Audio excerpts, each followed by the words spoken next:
today is the start of... Hey everyone, and welcome back to my channel. Today is the startup of a new series that I am doing where we are going to be making bread products at home. So we're talking any type of convenience items, hot dog, hamburger buns, sandwich bread, which I already have some on my channel. We're going to be doing snack items, anything that you would normally purchase at the store. We're going to make it at home. We're going to make it cheaper. We're going to make it more delicious, and it's going to be all around better for us. Today, because of the poll that I did on YouTube a couple days ago, we are going to start off this series by making homemade hamburger and hot dog buns. Now, what's great about this recipe is it not only makes hamburger and hot dog buns, but you can make hoagie buns, you can make mini slider buns, you can do whatever you want. And you don't have to change the recipe at all. It's all about how you shape the dough after that first rise. And so right behind me, you can see we have a mixture of hoagie and hot dog buns that just came out of the oven. The hamburger buns are in there right now, so I hope you stick around and let's get started on this amazing and delicious recipe. Okay, so the first thing you want for this recipe is about 4.5 teaspoons of yeast. Now, I buy my yeast in bulk. This would be equivalent to about 2 packets of the yeast, and it's just active dry yeast. It's not instant. And to this, you want to add 1.5 cups of just warm water and 1/4 cup of sugar, or you can use honey. And then we're just going to give this a stir. So now we're just going to let this sit for about 5 to 10 minutes until you start seeing everything puffing up. That just shows that your yeast is good, it's proofed, and we can move on to the next step. Okay, so once your yeast starts puffing up, go ahead and add 1 3/4 cup more water, 3 tablespoons of some softened butter. It doesn't have to be cubed or anything. It mixes up just fine. And then we're going to add between 9 and 10 cups of flour. So when it comes to flour, I use whole wheat. So whether that's a hard red, a hard white, or if you use like einkorn, anything like that, it's going to soak up more liquid than an all-purpose flour. So that's why I like to give a range, because you want to go off, and I'll show you, you want to go off of the way your dough's looking. So I start off on the 9-cup range, and then if it looks like it's still too wet, I'll add a couple tablespoons at a time to get it to the proper consistency. But if you're using all-purpose flour, you're probably going to end up using the full 10 cups. And then to that, I add a tablespoon of salt. Salt is very important when you're making bread, because nothing is worse than an unseasoned bread.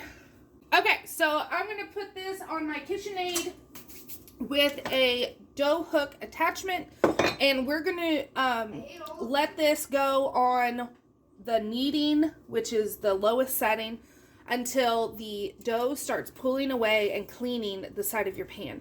If it looks too dry, then add a tablespoon at a time of water.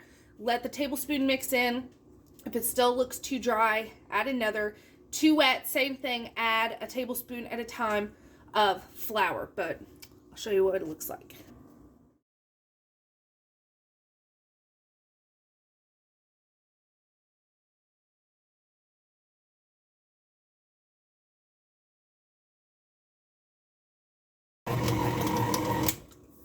Okay, so you can see my poor little KitchenAid moves, but you've seen where it has literally cleaned the side of our bowl, and that is what you want.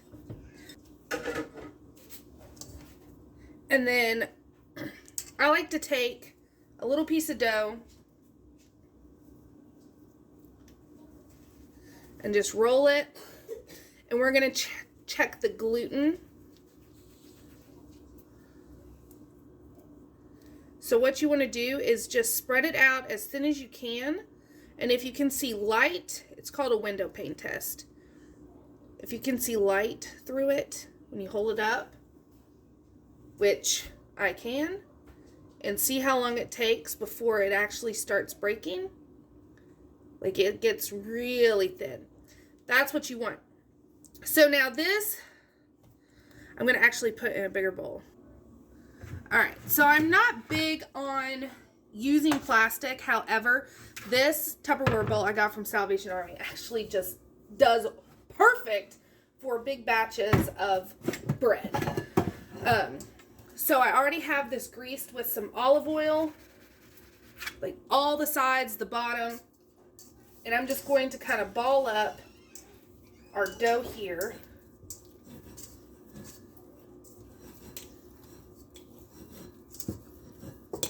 And I didn't have to add any additional flour, by the way. Okay. And I just kind of make it into a ball and then get the olive oil all over it. So now this is going to go into a warm spot to double in size. It takes about an hour and a half in my house. I just pop the lid on and I'll bring you back. So you can see our dough has doubled in size, so we are ready to start shaping them how we want. So this is when you can get creative. You can do little slider type buns. You can do big, gigantic type buns for cheeseburgers, or like a spicy chicken sandwich, or pork tenderloin, anything like that. Or we can do hoagies. We can do hot dog buns. It is really whatever you were wanting at this point. So first, I just kind of deflate the dough a little bit. Since this is a larger batch, I go ahead and cut it in half in the bowl, and then I will work with it on my counter after I do that.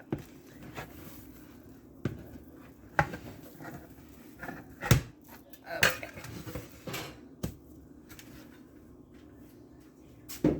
Set the rest aside. Oh, so what I like to do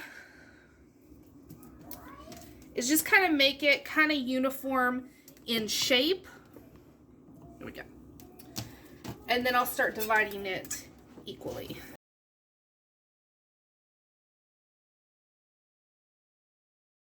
Okay, so once you have your dough separated, for hot dog buns, I like to have about a golf ballish size piece of dough.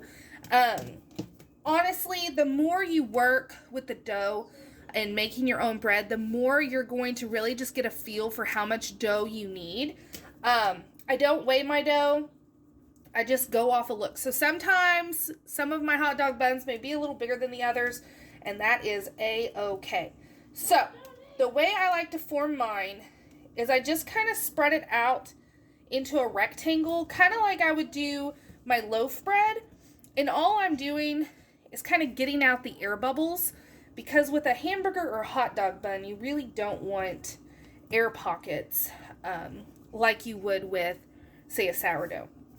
And then I just roll it up tight and kind of let it go ahead and elongate itself as I'm doing that.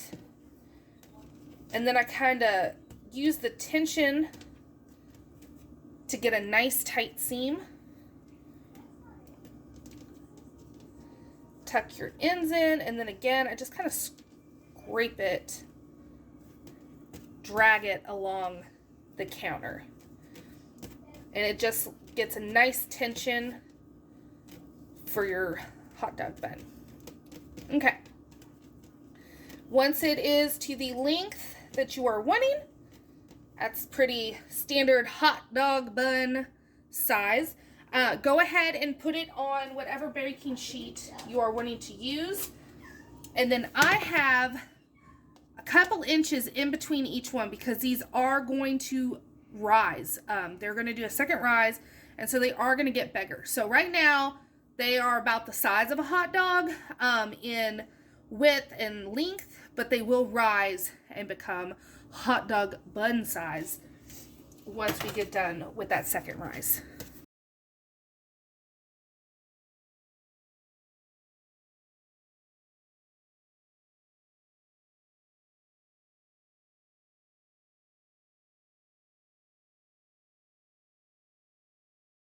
Okay, next we have our hamburger buns, and so it kind of starts off the same way. Okay, so now to do the hamburger buns, it's pretty much the same thing. I get out any air pockets, and then you just want to kind of fold it, and then I roll.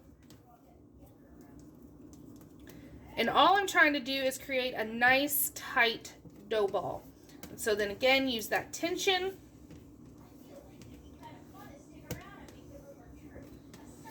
And what you're wanting to do is, so right now this definitely doesn't look like it's big enough for a hamburger bun. But once it doubles, it's going to be like this, which is perfect for a hamburger bun. So I'm going to continue making these, and I will bring you back once they have done their second rise. And if you're wanting mini ones, same concept, but make them smaller.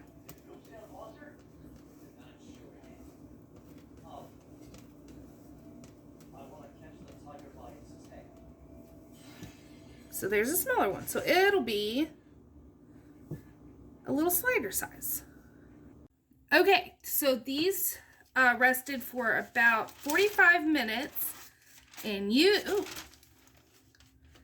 haven't attached. You can see that they have doubled in size, and they are now the perfect hamburger or little mini slider size buns. And they will grow even more once, look at those. Aren't those pretty? Once they cook, they'll grow even more. Okay, so I have my little chef in training. She's awaiting these to be done. But you want to set your oven to 400 degrees, and then these are going to go for about 15 to 20 minutes. It honestly depends on the size that you made your dough balls. So if you have all small hot dog buns, it's probably going to be closer to 15 minutes. The full size, closer to 20 minutes. So just watch. If one gets a little more done, like for me example, it doesn't matter. They all get eaten. But 15 to 20 minutes, just watch.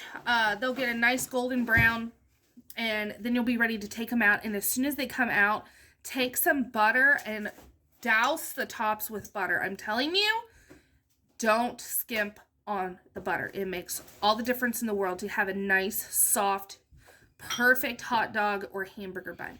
So I will bring you back when we are cutting these open and showing you the goodness on the inside. Okay, so you can see they're nice and shiny from where I buttered them as soon as they were out of the oven. And you can see they just make everything nice and soft, which is what you want whenever you're making hamburger hot dog buns.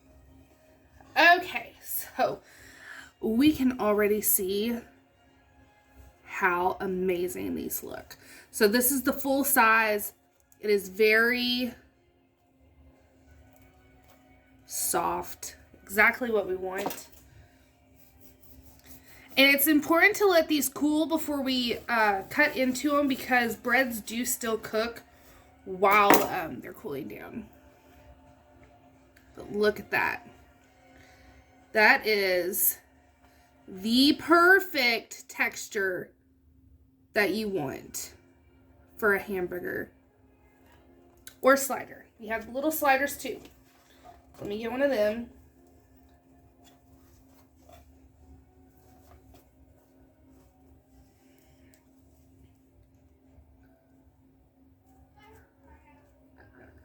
Look at that. Perfect. And then I'll do one of the hot dog buns for you. So here is our hot dog bun.